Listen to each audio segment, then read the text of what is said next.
પાકિસ્તાનની જેલમાં વર્ષોથી સબડી રહેલા ગુજરાતના 22 જેટલા માછીમારોની મુક્તિ થઈ છે અને મોટાભાગના માછીમારો નાની મોટી બીમારીઓથી પીડાઈ રહ્યા છે અને અંતે તેઓને પાકિસ્તાન દ્વારા છોડવામાં આવતા તેમના પરિવારજનોમાં પણ ખુશીની લાગણી જોવા મળી છે।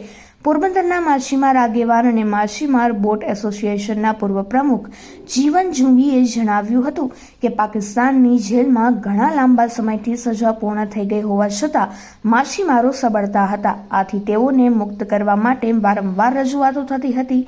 આ સાગરપુત્રો જુદા જુદા પ્રકારની બીમારીઓનો પણ શિકાર થઈ ગયા હતા, તેથી તેમને છોડાવવા માટે સ્થાનિક કક્ષાએથી વારંવાર રજૂઆતો કરવામાં આવતી હતી। ત્યારે પાકિસ્તાન સરકાર દ્વારા એવું જાહેર કરવામાં આવ્યું છે કે 20મી ફેબ્રુઆરીના 22 જેટલા ભારતીય માછીમારોને મુક્ત કરવામાં આવ્યા છે।